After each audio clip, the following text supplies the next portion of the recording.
Electricast. Ryan Reynolds here from Mint Mobile with a message for everyone paying big wireless way too much. Please, for the love of everything good in this world, stop. With Mint, you can get premium wireless for just $15 a month. Of course, if you enjoy overpaying, no judgments, but that's weird. Okay, one judgment. Anyway, give it a try at mintmobile.com/switch. Upfront payment of $45 for 3-month plan, equivalent to $15 per month required. Intro rate first 3 months only, then full price plan options available. Taxes and fees extra. See full terms at mintmobile.com. This episode is brought to you by the Toyota Grand Highlander. Life's journey brings constant change, filled with exciting surprises and grand challenges. And with its spaciousness, power, and style, the Toyota Grand Highlander is more than a vehicle. It's your partner in embracing all life throws at you. From the spacious adult-sized third row to seating for up to 8 passengers, the Toyota Grand Highlander is up for every grand challenge. Learn more at toyota.com/Grand Highlander. Toyota, let's go places.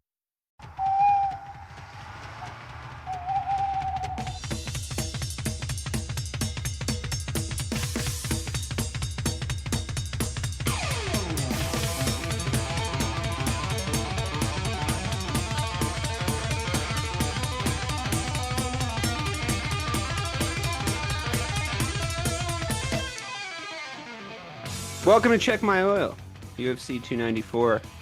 We're here to discuss the general mirth and merriment coming this Saturday in the wee small hours of the morning that we're going to extract from this life of ours. How are we going to do it? We're going to watch violence. We're going to watch men and sometimes women extract their traumas out of one another. I don't know what happened to all these people. Ben, maybe you can illuminate. What exactly, Ben? Oh, I'm here with Ben and Matt. Ben Peak. There's actually a peak on the card. Any relation, Ben? No. Can we edit that in post? Don't say my last name. Spell it differently. Nobody cares. Nobody gives a shit. What are you in the witness protection program? Dude, I told you about putting my face in the videos. That was my my Jurassic Park 1 dachshund. We got dachshund here. You remember that? Yeah. Who's the guy? Newman. The guy who plays Newman, whose name I don't know. He's one of those guys that was in that thing. Wish him the been best. really enjoying The Fall of the House of Usher. You guys watch that? Yeah. No, it looks good though. It's the guy Mike Flanagan that did Hill House, and he did the one on the island that I didn't like. Oh, the one about the vampires. Was it about vampires? Fucking spoiler It alert. ended up being about vampires. Yeah, that was interesting. Maybe I'll check it out again though, because I'm into vampires. Like the gayest vampires that you can think of are the ones that I like. Like Interview with the Vampire. You know the way it's like sometimes they're scary, but sometimes they're gay. Yeah, I like the second kind. Like the Brokeback Mountain kind.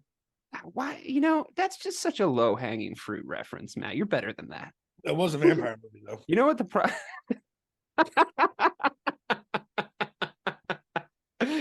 It's just the only vampire movie I could think of. Anyway, we're here to talk about cage fights. And what happens to a man? What happens to a man's brain to make him want to get into fist fights for a living? Yeah, where do you have to first, the brain trauma or the egg? Or the uncle? Oh, Well, I'm sure there's nuance to every situation. Me personally, it was insecurity, being afraid of getting beat up, and that kind of fear. And I'm sure a lot of people have that similar idea. I'm sorry that wasn't a funny answer, Dave. I know that just made me sad. I just got sad. I know. I saw your face and it pissed me the fuck off. That happens to me with your face, but with no stimulus. I just see it and I become enraged. We get along much better in a faceless group chat or a glory hole situation. Oh, where we met. But the glory hole doesn't work. I know exactly which one of you is which. I really think that I would be just a little scared of a glory hole because, like, how thin is the wall? Like, how many inches are you giving up with the hole? Because, I don't feel like I'm fully represented then, I didn't even think of that. Yeah. That's what I think of every time I see one, which is not often. You go in there semi-hungry. This doesn't represent me. I just think you better be packing heat if you're going to, like, if they added an extra layer of drywall in that men's room in that rest stop in Bakersfield, California. I assume. I mean, Bakersfield screams glory hole to me. I don't know about you guys. Killers in the Jungle. Bakersfield. What's the place? that's very close to like North Hollywood and stuff where they were filming all the porn. It begins with a C, Chatsworth. Chatsworth. Yeah. Yeah. There's some. Chatsworth was big for porn, right? Yeah, I mean, just the valley in general, like the San Fernando Valley was like the place for porn. Like this is where like the there's like a big porn company that has an office here. Not Brazzers, but like the ones that made the DVD. Yeah. Dude, what is that? I used to walk past that all the time, which let me just tell you, and then go in. Los Angeles is a and then be like, oh, you do straight porn? No, never mind. And then leave. Yeah. Nailed it. Do you remember you had that guy that you worked at the butchers with that was like, yeah, I've done porn, and then like told that urban myth about porn to you, he's done porn. They made do gay porn first. You got to do gay porn first, so you know you're serious about it. Or whatever. It's like you had to do gay porn first. Wait, who who? Remember, there was a guy who like you kind of grew up to become that worked at the butchers. Do you know what I'm talking about? Matt, you worked at that butcher? Dude, yeah. I remember his full name because there's a very specific story to this. Matt Hurd was his name. That's right. Yeah, dude. He was nice.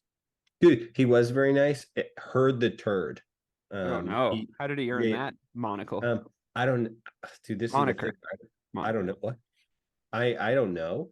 I don't know how he earned that, but I did find out that he was called that in high school. And somebody else who worked there told me to call him Hurd the Turd. And I was a boy at the time, and you got to double check to make sure that you were like 14 in advance. Some people have nicknames they're not super thrilled about. Yeah, dude, he did not like it. He lost it. I wasn't prepared. I was not prepared for his fucking response. Holy shit. I couldn't go anywhere. I was in the back. There was a meat grinder to the left, all the knives to my fucking right. This is actually the answer as to why Ben became a caterer. Yeah. Never again. Dude, yeah, that was that dude went off. I saw him years later. I saw him twice years later. One time I talked to him, other time I didn't. First time I saw him at World Gym. Matt, you remember World Gym? Oh yeah. Yeah. I saw him when I was in high school, and he commented on what a man I had grown into. And wow. And then the second time I saw him, he was now working. Dude, his beard grew every time I saw him. Yeah, you know what? That tends to happen sometimes. No, but like, what are the odds that you wear it longer? And I know you're not familiar with the concept of beard growth. I know you're not familiar with it, but it does happen. Reason number 2, he became a fighter. Yeah, reason number 2. When you got a jawline like this, you don't hide it. Let that sit. Just gonna let that sit there like a fart. Yeah. But I saw him working on a tree crew. What's a tree? Cutting down trees, and his beard was like down to his stomach. And I saw this dude years late in like, the late 2010s. I was like, oh man, you know the way we're from Shrewsbury, Massachusetts. Mm-hmm. You know, like a ton of like the amount of times you've seen somebody caption a photo like Shrew Crew. Never. Not once. Me neither. You should start doing it. Maybe I just thought of it just now. Yeah, dude, it's that weed. It's that strong. So there's some fights on. There's some fights happening. All right. Abu Azader and Cedricus Dumas, much like the man who wrote The Count of Monte Cristo and invented the sandwich. Did you guys know Cubby Broccoli invented broccoli? Man-made. I love. Also produced The Godfather. Azader comes in 14-3-1 in MMA, 1-1 in the UFC. Dumas comes in 8-1 in MMA, 1-1 in the UFC. They're both 4-1 in their past 5 fights. They're both middleweights, which is helpful for matchmaking. Dumas is a slight favorite, -175. Azader +145. Matt, I think both these guys suck. From what I could tell when I was looking them up. And my tendency when both guys suck is to avoid betting on either of them because it's just. And in fact, this is a tough betting card. I want to lead off with because I agree with you completely. There's some traps on here. There's some like serious traps on here, like not very nice of them. And then there's like another like the way when certain guys fight, they match make like their cousins onto the card, and it's like they're either going to be heavy favorites because they needed to get somebody at the last second, or they're going to be heavy underdogs because they suck and they shouldn't be in the UFC and they're only there because they're like an Antetokounmpo brother. You know what I'm talking about? Yeah, I know exactly. Anyway, I wouldn't bet on this personally. Do you have any inclinations either way? If I'm gonna bet, I know on one it, of them's a Contender Series guy, and I know you watch that I show. do love the Text Contender us about Series. it every Tuesday. He came. There was Dumas fought on last season of the Contender Series, and he immediately came into the fold and lost right afterwards. I'm gonna be honest here. There's two reasons why, if I was gonna bet this, and I probably won't, I'd go with the underdog here. It's the value of the bet, and it's because Dumas has the dumbest face tattoos I've ever seen. He looks like a SoundCloud rapper. It's just ridiculous. I can't root for somebody that walks around like that on a day-to-day. So I would go with the Zader if I was gonna take either of these guys. I honestly can't argue with that logic. It's pretty much foolproof. Ben, let me ask you a question. If you were going into a fight against an opponent who had a terrible record and looked awful and was stylistically a nightmare for you, would you take it as an insult? Would you be like, wait, are we the baddies? Would you be like, wait, do I suck? Do I suck if they're matching me up with this guy? What's going on? Has that ever happened? I think it depends at what point in your career you're at, because you like get like the Chris Weidmans who's pissed to be on like the prelims, but like, come on, bud, you fucking broke in half 3 times the last time you were on TV. You did break like fucking nuts. But also to have a highlight where you get knocked out by Mike Bisping is depressing. Yeah. Oh, by the way, Rogan off the commentary for this card, and it's at like fucking 9 a.m. in California. I'm pretty sure he's probably not allowed to go to the UAE. He says a lot of stupid shit. I mean, what's that guy's deal? All right. Anyway, go ahead and answer the question, Ben. I can't remember what I was saying. David Basharat versus Victor Henry. Basharat is 14-0. 14-0 in the UFC, in the MMA game, and 3-0 in the UFC. Henry, which I don't like people with 2 first names, but Henry's 23-6 in MMA, 2-1 in the UFC. Matt, do you put any stock into those MMA pre-UFC records? Because it could be fucking anything, right? your MMA record could be fucking anything.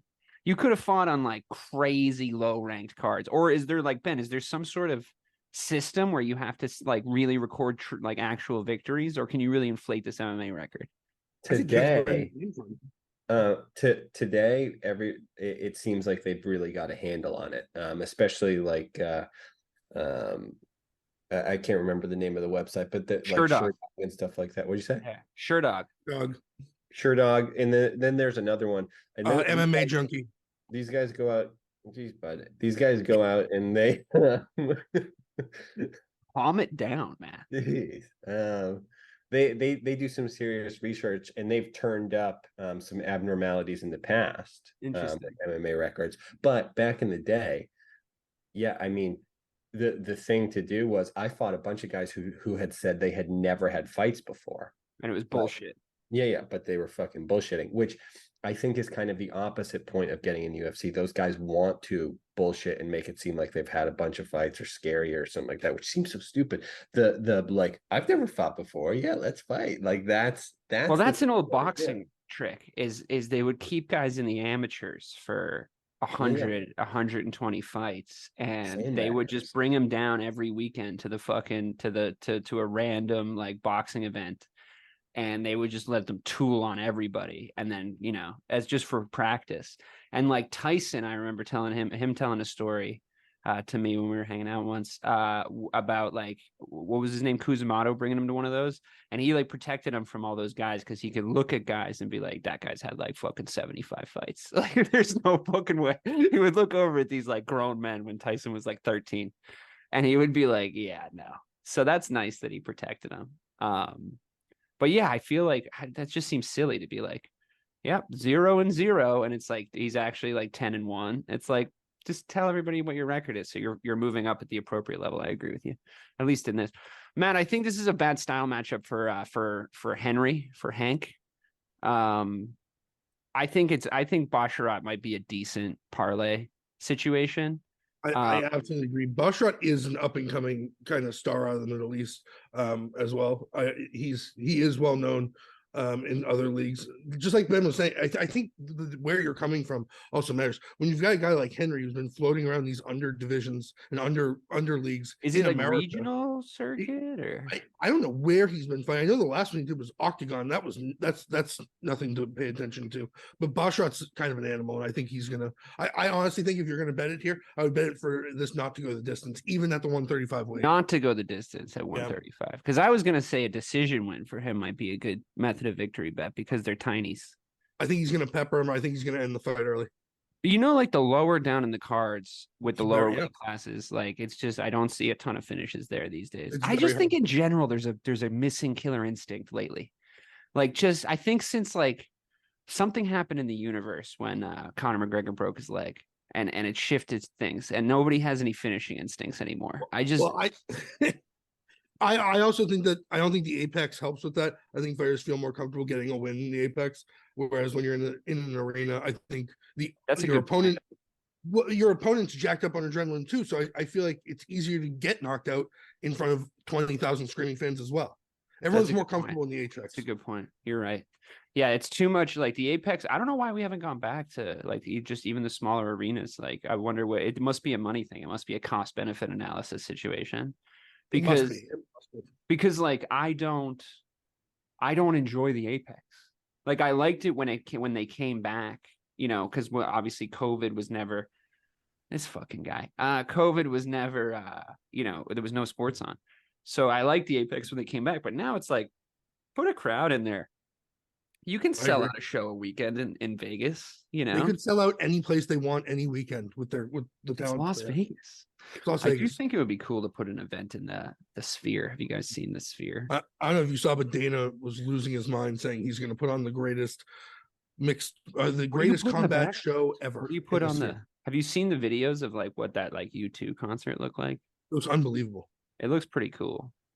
It does look like a supervillain built it, like in the middle of Las Vegas, but like otherwise, you know, it does look pretty dope. I would like to go and check it out, especially a UFC event. Would you just put the fight up on the Sphere? Yeah, I don't know what you'd do. You'd have to be really creative about it because it's not like you could do a whole card there. It would look, I mean, you'd be kind of like surrounded by a fight. I don't know what they would do. But I guarantee Dana will hire people that have a better idea than anyone else. Someone creative. I'm sure there's a whole Sphere team. Okay, yeah, I think if I was recommending this to anybody, Basharat in a parlay, because you're not going to get any value for just the win. No. But this looks like they're feeding Henry to him, like Ben is feeding himself. Trevor Peak, Peek, not Ben's cousin. Ben Peak, Peak. Ben more like peaked in high school. This guy more like peekaboo. Ben more like peaked too early in life. This guy more like peekaboo. Ben more like his peak was a long time ago. And this guy more like peak a boo. Ben more like anyway. Moving on. Trevor Peak, Muhammad Yahya. I think this is another situation where I think both these guys are trash. Peak is 8-1 in MMA, 1-1 in the UFC. Yahya. I watched a movie about his sisterhood once. Yahya and the secrets therein. 12-3 in MMA, 0-0 in the UFC. He's a newbie. Peak's 4-1 in his last 5. Yahya 5-0. Nobody's ranked. Peak's minus 125. Yahya's plus 105. Yahya's like flat-footed, not terribly difficult to hit, but I don't want to put a lot of money on Peak either. Matt, where would you land if you were going to spend your I was going to say hard-earned dollars, but like, you know, modestly earned dollars on one of these combatants? Yeah, I'm not really working very hard. Honestly, I know this. The Yahya comes from the UAE Warriors, where he's now had 3 title defenses in a row, all wins, 1 submission, 1 knockout, 1 unanimous decision. I know that doesn't mean much, but it's more than what Peak is showing me. So I'm going to go with Muhammad Yahya here. Interesting. I think he's at least held medal before, and he's not traveling. Sounds like he's coming from down yonder. Down the road. You know, this place is going to be packed from the minute they open the doors. It's not going to be a slow roll in. Abu Dhabi is going to show out for these fighters. So I think it's a real home field advantage. I think Trevor Peake is going to the opposite side of the world. And I just think it's a good little mini upset spot to get some bonus points here. Ben, I'll take my time with this question because you're masticating like a buffoon. But I wonder how long does it take, or how much does it take out of you to travel for a fight? Did that affect anything? Would you rather leave your house and go to the arena for the fight? I would assume yes, but like how much of an impact? Because I know you went on a bunch of different regional tours, and I know you even went to like Asia at one point. Did that take a lot out of you? Like, did you feel like you performed like less effectively athletically? It depended on how long I had to Acclimate to the I'm very sorry. I'm very sorry. Yeah, to the area. Like there was I tell this story all the time about I mean, sometimes it sucked. Fighting at Foxwoods and shit like that was awesome. I really liked that. But I flew out to Mound, Minnesota for a fight one time. And dude, there's nothing if you haven't been. I mean, it's called Mound, I bet you haven't. Dude, there is nothing going on in Mound, Minnesota. I got there. The kid that I was fighting with, or going to fight with from my team, missed the flight because I didn't find out until that day, had never been on an airplane before, didn't know nobody told him in his life that you needed to show up an hour before, or however long. That actually, are you 100% sure that didn't happen to you? Was that the kid with the really nasty overbite? No, this kid's name is Brendel. He's still fighting now. He's a beast. That just sounds like something that would happen to you instead. Yeah. And if it's like, this is what happened to my friend, and you don't want to tell us, I understand. Yeah. But nod slowly into the camera. I swear. I'm sure he's not listening, but he'll back it up. Send it I fly out there by myself. It's the day before weigh-ins. So I've still got to cut some weight. Luckily, I was moving up in weight, so it wasn't really that bad. I get there, and there's this woman, curly hair, like permed hair. Dear Penthouse Forum, I like where this is going. Dude, she was, I don't know, a little bit old. She was definitely older, like in her 50s or 60s or whatever, but incredibly nice. Mount Minnesota. And picked me up in a minivan and was like, "Hi, my name is so-and-so. I'm sorry, I don't recall her name, but I'm working for Marlin, whatever the promoter's name was, I can't remember." Names change to protect the innocent. And she was like, I'll take you wherever you need to go. And I forgot my wallet. That was her job, was just driving me to the hotel, to the grocery store. How will I ever repay you? I should come check the room and make sure it's Did you guys love this joke? Oops, I seem to have dropped my luggage. Oh, not my luggage. I love how she's from Savannah now and not Mound, Minnesota. Minnesota. Nobody wants to be with a girl going, "Oh yeah, we can get you where you need to go, no problem." That's pretty Plenty good. of people want to be with a woman like that, Matt. They fucking reproduce in Minnesota like buddies, and they're 9 feet tall. Oh yeah, right there, right there. Yeah, I don't think I do a good Minnesota. I like your tattoo over your pelvis. What does that say? I thought there was a punchline coming. I do it. What does it say, Ben? This is so. Why don't you use disposable wipewear? What is that? You're like blowing your nose in that thing like it's a handkerchief? What are you, like a fucking, are you at a costume party in the 1800s? So fucking gross. What, are you gonna put in your pocket afterwards too, pervert? Have you ever read a study on germs once in your life? Boy. Oh man, I can't wait till the next time you guys say that I'm being mean to you or some shit like that, and you go on your fucking bitch tour or whatever. All I have to do is pull up this fucking video. Oh man, I'm coming for you. I can't wait till we get to see you guys in person. Man, I do miss you guys separately, but I really want to put the fucking mitts on you when I see you, pieces of shit. You guys talk all day via text, but man, I don't know what you're talking about. I've never once complained about you guys being mean to me. I think that would feel like you just throwing stones at the throne. I would imagine you would want to do that often to try and equalize yourselves mentally. Like it just feels like, yes, of course. Like it's like you expect your employees to, talk shit about you, but you still rule with an iron fist. Tim Elliott, who actually we've all heard of. That's cool. Versus Muhammad Makayev. I think I pronounced that right because I bet he's related to that fucking Neanderthal that's fighting in the main event somehow. Because I think there's about 75 of them total in Dagestan and they're all fucking related. All right, see you later, man. Looks like a lot of toes and a lot of ponds. You know what I'm saying? A lot of toes and a lot of ponds tomorrow and tomorrow and tomorrow. Elliott's 19-12-1, which is an abysmal fucking record. He's 8-10 in the UFC. Like Dana White must just like watching this guy get his ass kicked because he's about to get handed to a guy who's 9-0 in MMA and 4-0 in the UFC. Yeah, minus 485 favorite as of today, which might still shift. I noticed if they're that heavy a favorite, people start putting them in parlays, which I do recommend you do here, and then it starts to shift the odds on them a little bit. Plus 370 for Elliott. You have to bet on Makayev. He's going to do that wrestling thing. He's going to maybe a decision if you really wanted to get fucking crazy. But what do you think, Matt? If you're putting anything, it's just so hard because is Elliott even going to be able to stand up until the end, or is he going to fold and just take that kind of coward's exit of getting pummeled out and not defend himself? You know what I'd feel more comfortable with here? I would There's no coward's exit once you make the walk, Matthew. You're absolutely right. You're absolutely right. I mean, that's a really good point. Some guys they're all done and they want to get out of there. Very armchair athlete of you, I would feel better about taking Makayev over 1.5 rounds if I was going to bet this at all on its own. But this is prime parlay material right here. I agree. Also, Ben, wouldn't you prefer to get submitted?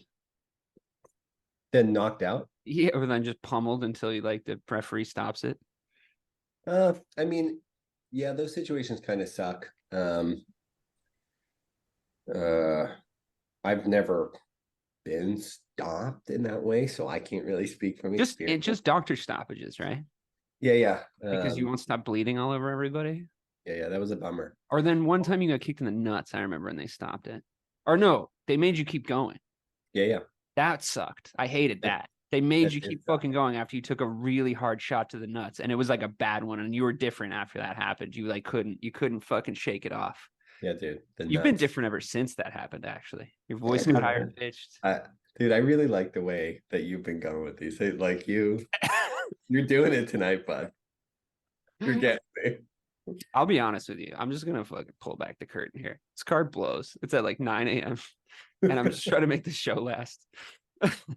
You have to wait. You have to set a fucking alarm to appease the fucking Saudi Arabian ethno state because of the amount of fucking money that they have, and you can't just put it in Las Vegas. I miss the days when America was the #1 country in the world. Now we have the Saudi Arabians sports washing everything, not to be confused with any other country in the Middle East that might be currently suffering untold atrocities. Do it. Free Palestine. I don't make it political, Matt. Well, I'll make it political. Don't tell me, dude. I can't see your eyebrows right now. Yeah, it's so low. It's also struggling. It's like it's on the last rung. Oh no, there's 2 rungs. Yeah, I got 2. I was often told I had a big head, but I think that hat I would use less rungs. No, yeah, I could put it on 4, but I just got a haircut, so I totally could put it on 4, but like I can't. I'm just not gonna. My girlfriend lives in a different town. You wouldn't know her. Oh, he's gonna show us. This is great radio. I think the worst part welcome to the Nightmare Inn. We have to put our whole Saturdays aside in the middle of the day, but then we have to watch these Dagestanis just come in and hug people for. I mean, Jesus, how many in a row are there? So it's they look so weird. Like they all look so weird. They all kind of look weird like they see each other at a family reunion. That's all I'm saying. It's almost like they're all cousins, but they all say mom to the same lady. And it's just the same thing over and over again. We're just gonna hug you and hold you and hug you and hold you. Great. But it's that forehead thing they all have. It's hardly regal. I mean, I will push back a little bit on this and say that there's guys like Shavkat who are like bangers. Those Yeah, but like Shavkat's not from Dagestan. He's from from Tajikistan. Tajikistan. Don't just really make the up same, countries, man. really the same difference. No, he's like Just a mix. make up places. Tajikistan. He's people from look Middle like Earth. Come on. They almost look like they're like Chinese a little bit. No, he wears the same hat. That's true. He does. I think it's cold. That's it. That's it. No. It's Also, the hat. Joe That- Rogan wore it once, so he's That's also got to be. I'm gonna get down to the bottom of this right now. just eating green beans in my fucking face. I've I would told you not- how I feel about green vegetables. Dude, I'm not betting on Tim Elliott for anything here. He is a human punching bag, and this kid's gonna rip his arm off. All right, well, you heard it here first, folks. Muin Gafurov versus, this is fucking ridiculous. This is like the fucking Warsaw Conference reading this fucking card's name off. Can we get some goddamn Americans in there? This is fucking unbelievable. Muin Gafurov. Gafarov versus Okay. Said. Can I just tell you something? And I just mean this from the bottom of my heart. If you ever fucking correct me on any fucking subject, I will strike down upon you with great vengeance and furious anger. Saeed Nurmagomedov. Don't help me sound out names. Okay. I'm not a child.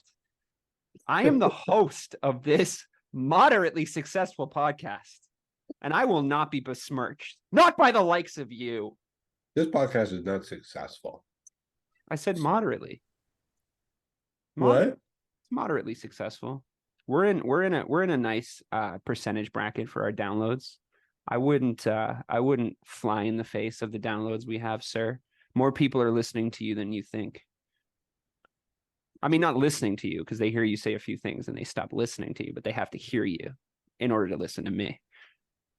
Muin Gafarov. Did I get it right that time, Maddie? Saeed Nurmagomedov. Gafarov's 18-5 in MMA, 0-1 in the UFC. Not a good entrance. I don't remember him seeing him fight before, but Saeed is 17-3 in MMA, 6-2 in UFC. I imagine he's going to win. He's a -220 favorite. Gafarov's +180. Nurmagomedov apparently has had trouble with like high octane wrestlers in the past. What's his name? Rayoni Barcelos took him down a few times, and this other guy whose name I can't pronounce like gave him a little trouble. So this guy's not like it sounds like to me he's not of the like very elite class of Dagestani wrestlers. Matt, you're the one who's doing their fucking genealogy, so you tell me. Well, he doesn't train out of Dagestan. He's part of he's a couture fighter. See, I knew he would know. Yeah. Yeah, he keeps the running guest list of the Dagestani family reunions. I would stay away from this one. Do you have a? No, I agree completely. I think that this is much more of a toss up. I would say that this is a pick 'em, honestly. Especially again at bantamweight and early, like a little earlier in the card. I agree. Right. I honestly think so I never really bet on Sambo guys because I think it's bullshit. But I really do think Muin could have the jiu-jitsu to end this fight. I think obviously Nurmagomedov is going to be the favorite, but whatever, it's not a real name, buddy. Yeah, it's not. It's an alias. His real name, Jason Bourne. Ben, what you went jiu-jitsu first, right? Like your track was like first you did kung fu, which is I went to a couple of those classes with you, and I don't think you're using anything to this day. But seriously, it was jiu-jitsu, right? No. So I did start at that kung fu place, but then got into their kickboxing program in the bottom, which was Sanda kickboxing, Sanshao. And that's actually when I went to that to my first fight in Akron, Ohio, if you guys recall. I do. I watched wish I won the gold medal with my first ever. I saw this Muay Thai kid absolutely destroy everybody at the competition. And I had never seen anyone wear shorts like that before or fight like that or anything. And did it for the shorts. What did you say? You did it for the shorts. I did. For the I knew my thighs would look good now. And, They did because they were covered up. Yeah, everything you can see is as white as the driven snow. The kid's never been outside before. He's white on the inside too. He's a pumpkin spice ass bitch. No man, motherfucker. I thought of the joke, pumpkin spice Latina, to the tune of Funky Four Cortina, but I've neglected to say it right to Nessie yet because I don't think she would take it well, but I think it's funny, but I might keep it in my back pocket. Do you think she would have a bad reaction? I think she'd be a good sport about it, but it is a racially charged joke. Casual violence. So would you do anything differently, Ben? Would you like start a Muay Thai earlier? Would you like would you go a different route? If the plan was to end up in like a UFC, would you have actually I want to narrow it down. Do you think that Muay Thai or straight up just kickboxing are a better base for MMA if you're trying to really make it? No. Wrestling. Yeah. No, I'm talking about between the two. Oh, Muay Thai. Do you think so? What about like the shooting for takedowns and stuff? I heard somebody talking about the off balance nature of the front pose, but I mean you were so good at wrestling already that your Muay Thai. What did you just say? The off balance nature of the front pose. The way the kickboxers keep their front leg up in the air. Muay Thai fighters, yeah. Yeah. I was listening to Tim Walsh, who he trains Sean O'Malley, and he was saying that if he had to pick one, he guesses he would pick kickboxing because of the planted foot nature of it. He was talking about Muay Thai is kind of like he felt like you leave yourself a little bit vulnerable to shoots, I guess. I mean, in the sense that you check with your front leg, but that's I don't want to be the common misconception guy, but that's like kind of like a common misconception about the way Muay Thai looks. Like it's that sort of indubitably, it's a common misconception actually. That laid back, bent over to lift the front leg. That's only intended to be defensive. If you are an offensive fighter, which there are so many, they are John Strickland, very effective. 50-50 on each leg, if not a little bit more planted on the front leg, to absorb kicks and then attack back. So I would disagree with that. And I think there is no other way that you can prepare for getting hit with an elbow than by being prepared to be hit by elbows. Dude, when I've been hit with them, it's unlike anything else. You could I don't think that kickboxing prepares you for that in the same way. No, I would. What do you think the average person's like hardest hit is? Like if somebody who's never trained how to hit, like if you just told them like use your elbow, you think it would just be naturally a harder hit than like anything else that they could possibly do, or just be like fuck it, just throw a punch? I don't think they know how to throw the elbow, how to turn their body in, where to come. But the equally true about a punch then. The elbow's just harder. Yes. I would say an elbow. I mean, if you're just talking about hardest strikes in general, an elbow from the top when you're mounted on someone. Because going downwards, going downwards is like how you get that momentum. Like even if you just hit a heavy bag a little bit. But even if you see people who do not train and have it and don't know how to throw an elbow, but they still put their entire body behind it. They don't turn their elbow correctly to expose their bone, but you see most people kind of throw an elbow like this, like with their whole body. That's still fucking hard, man. If you were like, you won't strike anybody very effectively that way, but if you do just get the elbow up, man, you'll smash somebody with your entire body weight. Yeah. And also I think the thing I've seen more often than not in like amateur fights, and the thing that happens, like just if anybody cares about this, I don't think people should get into fights on the street. But realistically, the thing I've seen happen more than anything else is fatigue. Like people get tired so fucking fast in fights. And basically, if neither of them know how to fight, the guy with a little bit better cardio is probably going to win. Usually, typically. So I would just recommend like, if you just even learned like a little bit of defense and just to not get scared of somebody throwing punches at you. And then you could just wait out a street fight that you get in, just like just last like 15, 20 seconds, catch some stuff on your arms and just remain in the pocket and remain calm. I think you got a good chance of winning like most fights against most people. The problem is and I noticed this when we were just in Dublin, because I was being told this about fights happening on the street.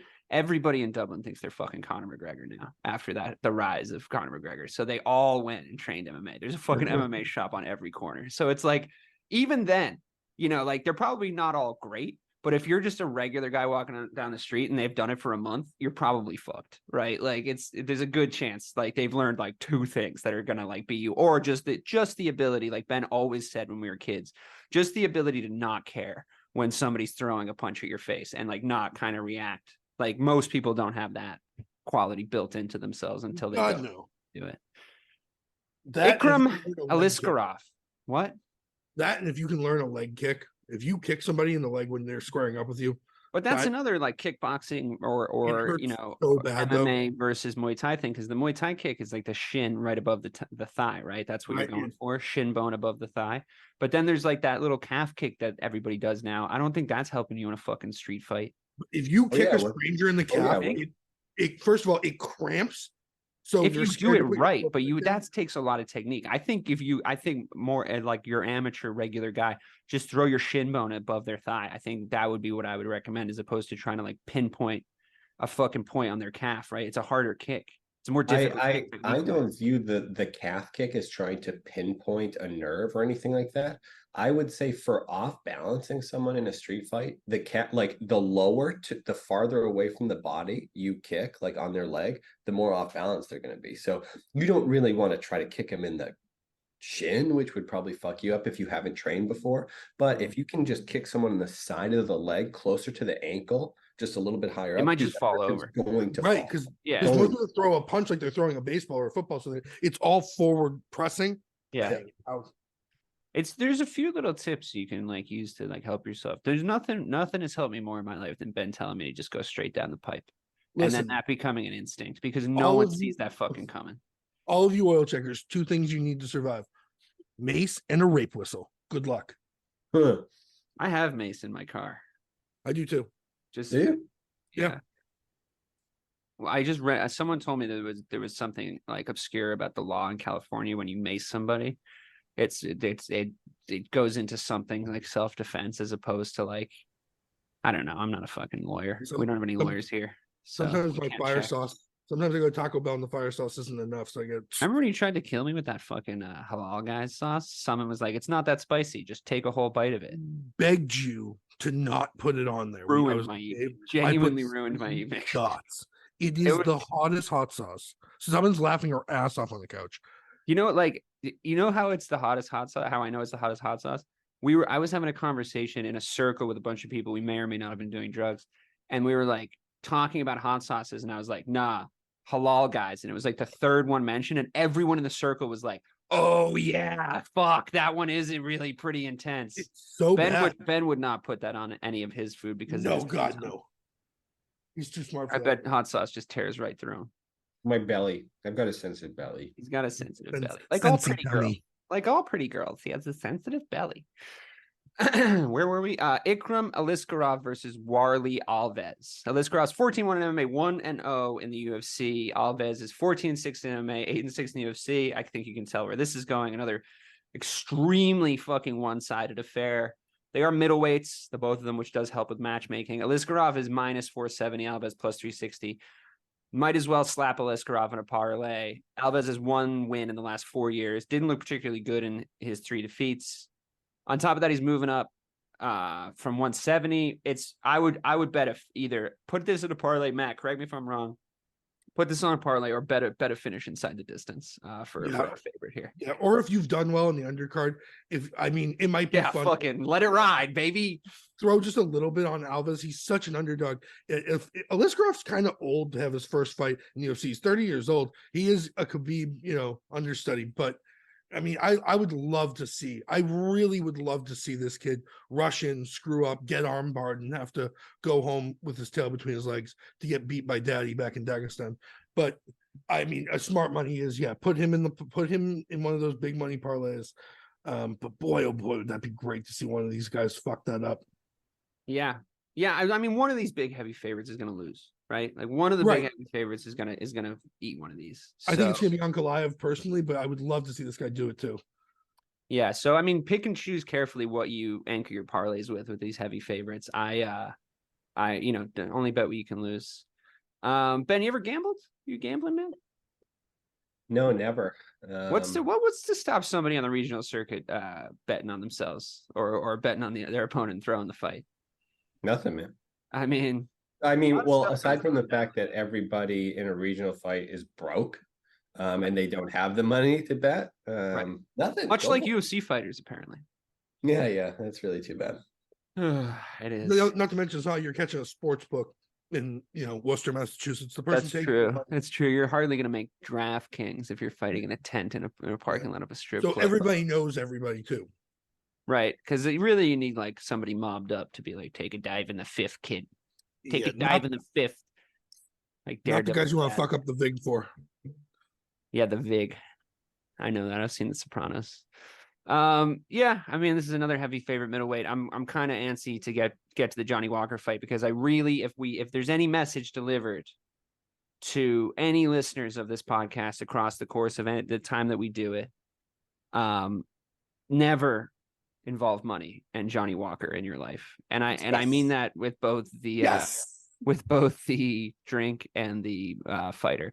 I am so happy to hear you say that, Dave, because Magomed Ankalaev and Johnny Walker are fighting. Ankalaev is 18. Ankalaev is 18-1-1, 9-1-1 in the UFC. Walker's 21-7 in MMA, 7-4 in the UFC. And those 4 losses in the UFC have usually come from general fucking buffoonery and dumb fuckery. Like he's always fucking. He's lost me money by doing stupid shit like kneeing guys in the head when they're on the ground. Past 5, Ankalaev's 4-1, Walker's 3-2. I feel like Walker's on a skid. He does look pretty healthy coming in, but this is going to go against what I tell you to do later. But don't bet on Johnny Walker, and Ankalaev is minus 350. Fight. Do you agree with me? No, not agree. Fight, listener. I'm going to speak directly to you, Dave. Has a vendetta out against Johnny Walker, and since 2022, every single time he's fought, before that, said, don't put money on Johnny Walker, and every single time like Johnny Walker has made me money. He lost his last fight was against UFC champion Jamal Hill. Since then, he looks like a different guy in the ring. If there's going to be a stand-up upset here, it's going to be Ankalaev throws hands with Johnny Walker, and Johnny Walker sleeps him. I'm taking Johnny Walker outright. Okay. I would like to get Ben's opinion on this just because I know the listeners just heard Matt sound incredibly confident right there. But Ben, if you could just back me up, Matt can sound incredibly confident about anything. So, I mean, even I was convinced for a second there before I remembered who I was talking to, right? Yeah. Be cautious of anything that Matt finds interesting enough to get worked up about, which it can be any number of things. It's crazy how this guy can sell you, but it's true.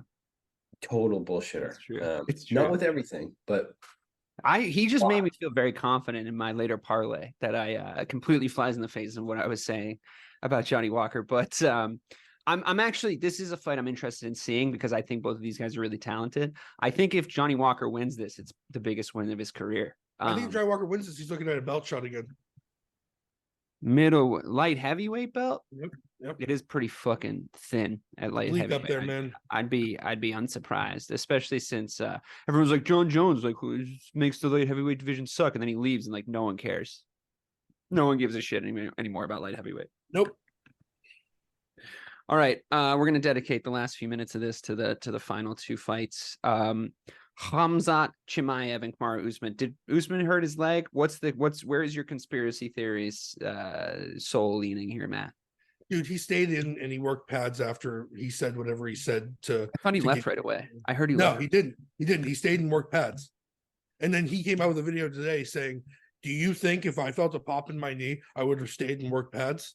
I wouldn't have. I would have gone and dealt with the pop I felt in my knee. And he said, don't believe what you're listening to. I'm good to go. I don't think it matters, though. But you still think Chimaev is going to win? Man, Chimaev's been on the shelf for a long time. He's been working real hard. He made his way down to Thailand to train. He's been. I just think, I don't like watching him fight, but I really think Usman's on 2 fight loss now. He's up in weight. I think this is a prime spot for Chimaev to get back into the mix for a belt holder. Ben, is Usman giving you Tyron Woodley vibes these days. He's saying a lot of things going into these fights that's very like, I'm fucking ready. Also, I have a record coming out.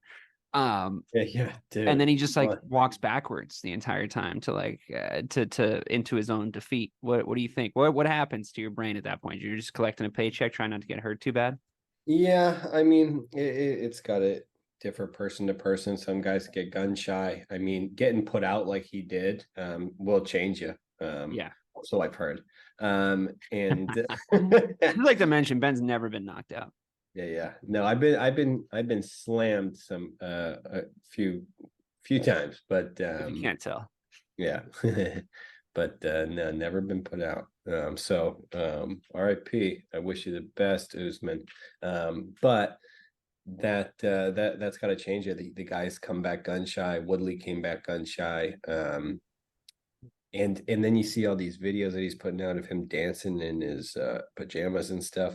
He's in a bad spot. Yeah, mentally he looks like he smiles with his mouth, but not his eyes. Yeah. So I'm a little concerned for him, to be honest. I think he knows it's over now. It does seem like he's getting fed to the fucking wolves here. I bet you get a little bonus if you do shit. Hey, but you know what? You got to give him, the balls to come off of a long break after a loss, and you're gonna fight Hamzat. I would not. I guess. I'm just not as impressed by Hamzat as it seems as everybody else. Like, yeah, he's obviously a big, scary man, and he's very strong. I think his wrestling technique is woeful. I think if he came up against a real wrestler, which he has not yet, it's going to really cancel that out. And I think there's guys that are better on their feet than him. Like a lot of guys, especially in those two divisions, is full of fucking sharks, middleweight or welterweight, full of fucking sharks. And Gilbert Burns is 5'9", and he had a lot of fucking trouble with Gilbert, like a lot of trouble with Gilbert. I honestly thought Gilbert won that fight, but because Hamzat's a fucking weight bully, and that's what he does. So now he's moving up to middleweight.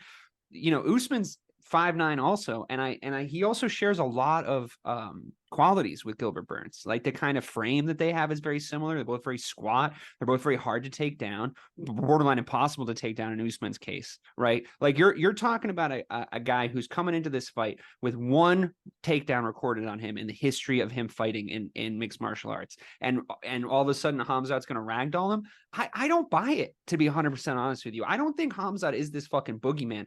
Take for instance everybody's fucking jack off parade about Darren Till when he started training with Hamzat. It's like, oh, he's training with Hamzat now. Like, look, and he still fucking sucked when he came back. He still fucking sucked. He had one combination that he always fucking relied on, and he stuck his fucking chin up in the air. That's who Darren Till was. I wanted to say, you said that Usman was 5'9". He's 6 foot. He's a big guy. Usman's 6 No, foot. he did not look small in the face down today. Dude, he's really, 6. really he's 6 foot. He fights like he's 5'9". You're right. Why did I think he was 5'9"? Because he's always in his lower division. He always looks like the smaller guy. Connor should not have been calling him out. I thought they were the same height. Bad matchup for Connor. No. Listen, I honestly think that Usman is like, it depends on which Usman shows up.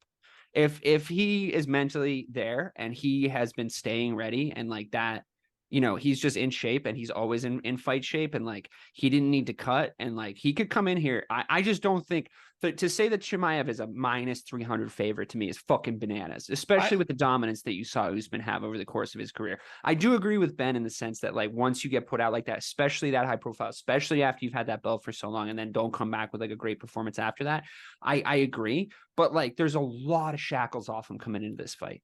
It's like no one's expecting him to win this. Right. And I think that's a dangerous place for Chimaev to be in, because there's no downside for Usman. He's not knocking him out. I know he's not knocking Chimaev out, but no, of course not. Well, he could. Chimaev showed a weak chin a little bit against Gilbert, but here's the other thing, and I think we're not putting enough stock into this.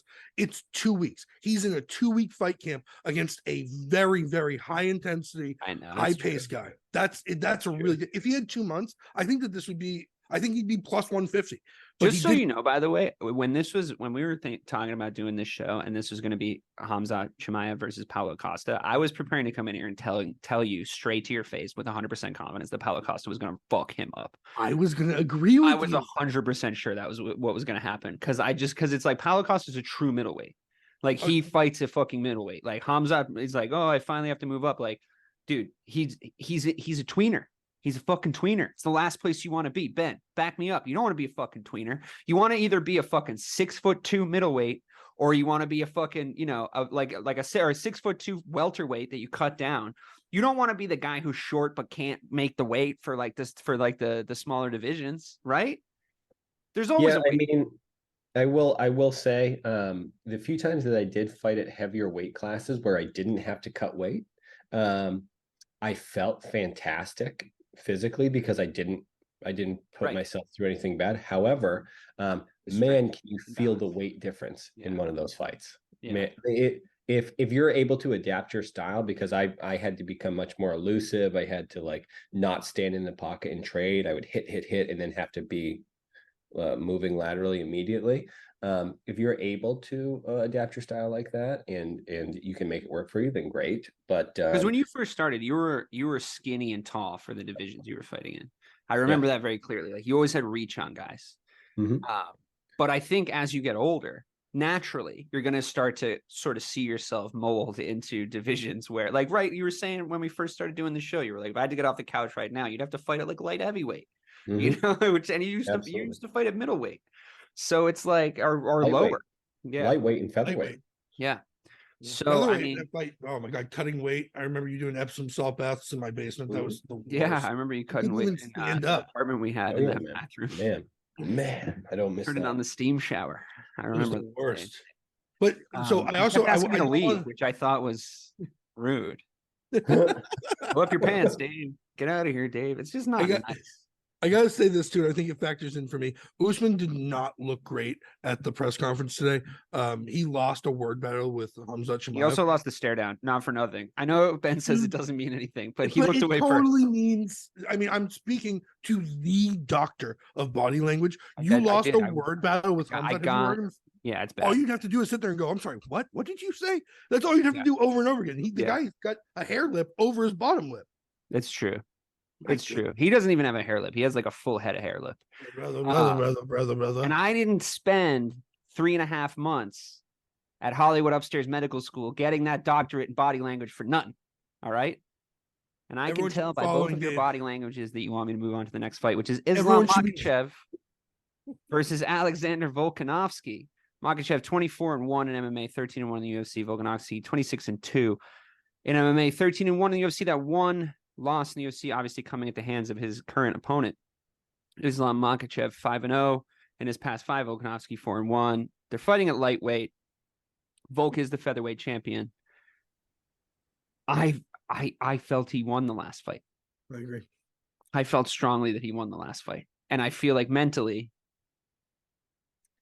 Islam was put in a position where he couldn't say no to this because of the timing of everything, and was probably put under a lot of pressure. Like, you have to say yes to fighting this guy again. And I don't think he wants to. I don't think he wants to fight this dude again. He's not Khabib. He's not. So I think there's a good chance. I'll bury the lead here, or unbury the lead, as it were. My parlay that I had, it's the top 3 fights, all 3 underdogs. All 3 underdogs. I think there's a value bet there. You say Volk, Kamaru, and Johnny Walker as your last 3 fights. You bet the underdog. I think the underdog has a shot. I think they're all undervalued across the board. I think the odds, I'm just talking about value on the bets here. So even if you wanted to pick one, I think that each underdog is badly rated by the box office here, based on like what their accomplishments are and who they are. I don't know if you agree or not.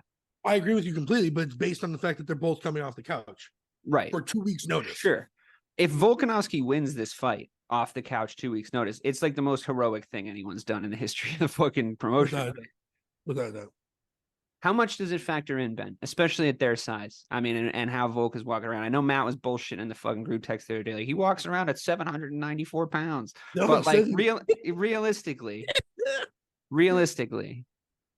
how much is it going to affect them? He has to cut 25 pounds to fight this. I asked the expert. I'm just saying. I asked the man who's been in there. I'm just putting numbers out. 25 pounds in 2 weeks to fight this fight. Go ahead, man. Dude, cutting weight is awful. And never mind. Don't bet the parlay. Dude, I'm betting that parlay. But again, there's nuance to this situation because people are so unique. I struggled with how I felt the next day after cutting weight, no matter what weight. It could have been 5 pounds, it could have been 2 pounds, it could have been 20 in a week, which I did for Elvis.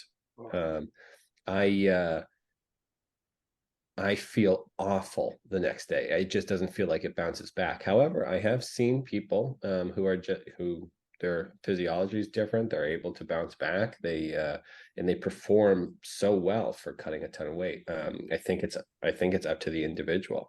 And guys, I think at Volk's this got level, that dog in him. I think he's got that kind of athleticism and I sort agree. of like body control that he can do it. But then again, that whole fucking gym is on the skid, isn't it? Not to mention, Makachev literally is a rehydration little pussy, fucking sneaking needles into his arm He and is. everything. He is. That And fuck. that's what they That's fought about that today. was at the last fight. Remember, he was doing IVs and shit. And That's what they fought about today. it was so stupid, that argument they had today, because Makachev was like, "Yeah, well, you didn't put your belt on the line," and Volk was like, "What are you talking about? You'd have to cut to 145 to fucking fight for my belt. I'm moving up. I'm doing the braver thing. You're an idiot." Guys, stop sleeping with your cousins in Russia. What are you doing? I know. You're I know. creating morons. And get out of Ukraine, you bad Ruskies. Get the fuck out of Ukraine and They're free like- Palestine. You see, you see they're it. they're also behind the Israel and Palestine conflict. Right? Well, the kidding. Brits, really. No, the No, Russians. the Russians. Really? How so? Yeah. I'm not on They social fund, media. They fund Iran, who funds They- Hezbollah and funds. Yeah, Hamas. they a whole bunch of stuff came out of like where, I mean, I don't want to say it's a whole bunch of stuff, but I was reading some interesting things today about before I do this to myself again and tell you aliens exist. Double check. Yeah, no, I didn't find it you're on my right. QAnon message You're right. boards. You're absolutely right. no, Russia was helping finance some Hamas groups Absolutely. through some of their Bitcoin. You're right. It wasn't Hamas. It was Islamic Jihad, which is the other party in Gaza that arose for the invasion. Dude, what a straight to the point name is Islamic Jihad as opposed to Hamas. You I know, agree. Well, I think the Hamas- branding is superior. Hamas yeah, might dude. be labeled a if I was terrorist squad now, but they started off as if a I was political- gonna have to name a group, I'd just be like punch you in the face. We're called punch you in the face. Do your taxes. yeah. What do you guys do? We punch you in the face. Yeah. Ah, shit. We got to rebrand. Well, listen, Matt, give me a couple bets. Give me a couple smart money bets here, and we'll So- round out this little show. I've got a little early bet here to keep everyone interested through this boring ass beginning of the middle card. Jubilee, our boy coming out of India, I would parlay him with Azadeh, and the other one was the female fighter Dudakova, who's going to run through our girl Frey. So Dudakova, Jubilee, Azadeh for a mini little undercard parlay. I think as you move forward, watch Makaev. Don't bet on Tim Elliott, and don't listen to Dave. Johnny Walker outright for the win. Okay, I got one. 2 anchors and 2 punts in one parlay. Oh, Javid Bashrahat minus 550 at the time of recording. Just to win. They're all money line. I don't think. Can you do props on parlays these days? on DraftKings, you can. Because I was doing accumulator bets in Europe that were like, you can get fucking do wild. whatever you want over there. Oh, They yeah. just they know what they're doing over there. They will take your money. Yeah, Ikram, Aliskarov, Javid, Javid, Basharat. Pair those with Volk and Trevor Peak. I like that bet. Just because this guy's name is Peak, and I'm always cheering for a Peak. Unless it's anyone Ben's actually related to. That's pick 'em. So somebody has to win, unless they don't. Well, boys and girls, thanks so much for coming to Check My Oil. Really appreciate it. Left or right, Max? This has been Check My Oil. Bye. Free Palestine.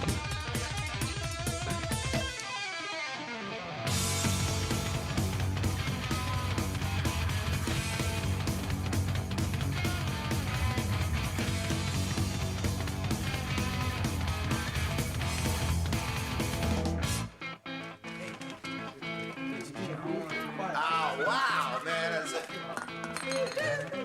Wait a second, man. What do you think the teacher's gonna look like this year?